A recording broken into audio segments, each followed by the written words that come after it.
The abandoned train that arrives at 3:17 a.m. You probably won't believe me, but I need to tell someone before it happens again. It's been months since I walked away from that job, severed every tie, but every time the clock ticks past 3, I can still hear it. That mournful, impossible whistle. The grinding of rusted iron against long-gone rails. Before we begin, don't forget to hit that subscribe button and turn on the bell icon so you never miss our latest chilling stories. Now, let's get into the terror. My name is Mark, and I used to be a security guard. Not the kind with a neat uniform and a polished badge, but the graveyard shift kind. The kind who policed empty warehouses and forgotten industrial parks. My last gig was at the old Northwood rail yard, way out past the last street lights, where the city eventually just dissolved into scrub and forgotten dreams. It was supposed to be a quiet job, almost too quiet. Just me, a beat-up patrol car, and the echoing silence of what was once a bustling hub, now just a graveyard of derelict tracks and skeletal, disused rolling stock. I started the shift at 11, and most nights, it was a blur of coffee, stale donuts, and scrolling through old forums on my phone. The air always smelled of damp earth, and something metallic, a faint tang of old oil and decay. The tracks, mostly ripped up decades ago, snaked like skeletal remains across the yard, leading to nowhere but overgrown weeds. The main lines were still active far to the east, but where I was, nothing moved, nothing living anyway. The first time I heard the whistle, I dismissed it.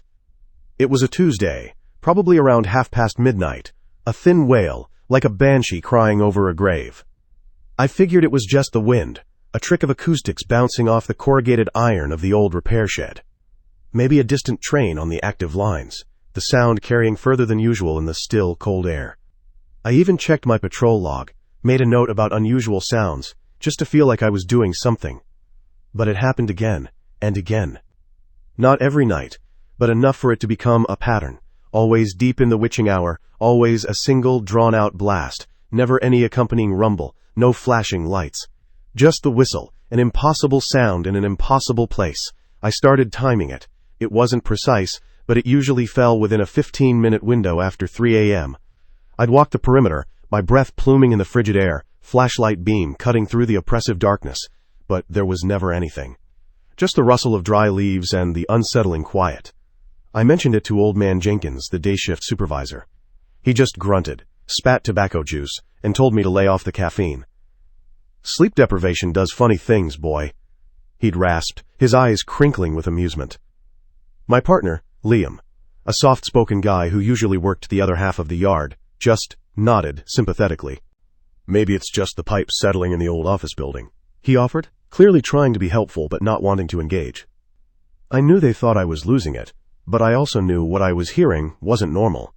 It was too clear, too distinct. It was the sound of an old steam locomotive, the kind long since scrapped.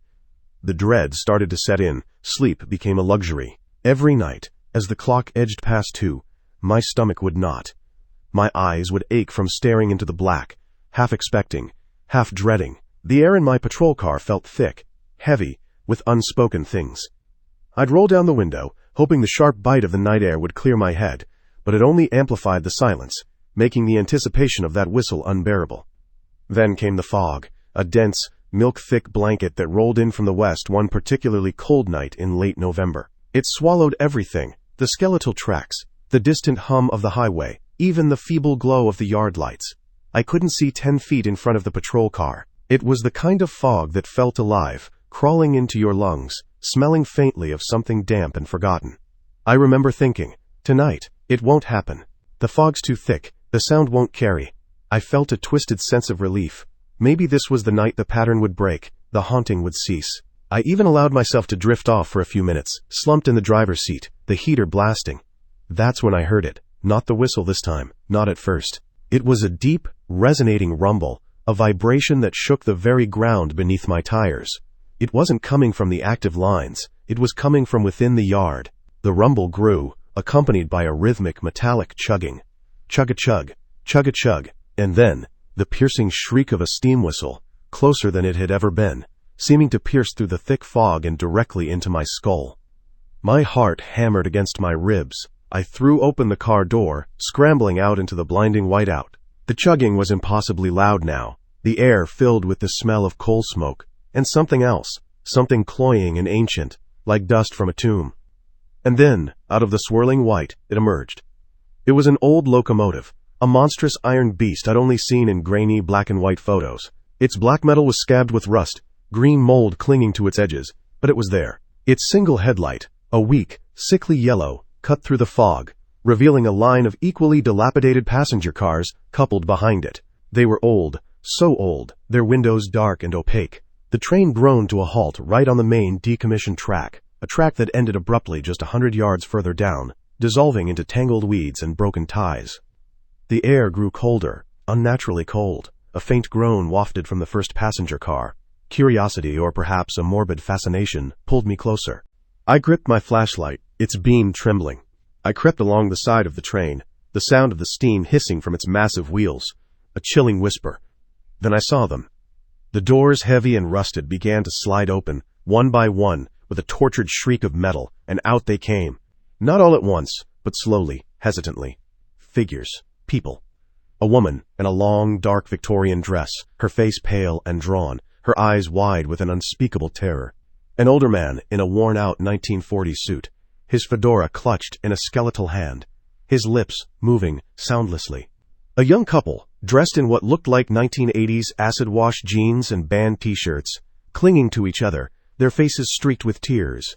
A child, no older than 7, in a faded sailor suit, clutching a threadbare teddy bear, its single-button eye staring blankly. They were all there, a silent, shuffling procession. Their clothes were different, their eras varied, but the look in their eyes was identical, pure, unadulterated fear. They looked at me, their gazes hollow, desperate. And then they started to speak. A chorus of whispers, rising and falling like the wind. "Help us," the Victorian woman rasped, her voice like dry leaves.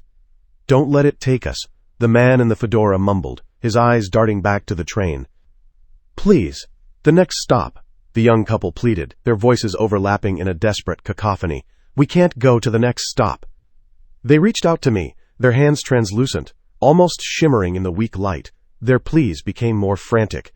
I felt a surge of confused pity, a desperate urge to ask what the next stop was, where they were going. But then, the child in the sailor suit stepped forward, its eyes fixed on mine. Its voice, though faint, was unsettlingly clear. "It's warm inside, mister," it whispered, its hand reaching for me. "There's room. You don't want to be left here." The pleas of the others subtly shifted. "Join us," the Victorian woman urged, her eyes still filled with terror, but now also with a strange, inviting emptiness. "It's safer on board." "Come, Mark," the man in the fedora said, his voice stronger now, no longer a plea for help, but an invitation. How did he know my name? A cold dread, far deeper than any fear I'd known, washed over me. It wasn't about helping them escape the train. It was about them escaping me. They weren't asking for rescue. They were asking for an addition. They wanted to drag me into whatever terrible fate awaited them at the next stop. The realization hit me like a physical blow. Their desperation wasn't to get off the train, but to get someone else on it. I stumbled backward, the flashlight beam sweeping wildly across their faces. Their eyes, once begging for salvation, now held a terrifying, expectant gleam. The hiss of the steam from the engine seemed to grow louder, more insistent. I turned and ran. I didn't look back. I sprinted through the dense fog, blindly crashing into unseen obstacles, my heart threatening to burst from my chest. I didn't stop until I clambered back into my patrol car, fumbling with the keys, starting the engine with a roar. I threw it into reverse, tires squealing, peeling out of the yard, leaving the impossible train and its terrible passengers behind. I never went back. I quit the next day, citing, quote, "personal reasons." Jenkins glared at me. Liam looked concerned, but neither pressed. I sold my car, moved to a different city, started a new life. But it's no use. Every night, when the clock on my wall ticks past 3 o'clock, my breath catches. I lie awake, staring at the ceiling, straining my ears. I know I'm safe, in my new apartment, miles from that desolate yard. But sometimes, especially on foggy nights, I swear I can still hear it. The faint, mournful whistle, and the grinding of rusted iron, as if a terrible ancient locomotive is pulling into a station, right outside my window, waiting for its next passenger.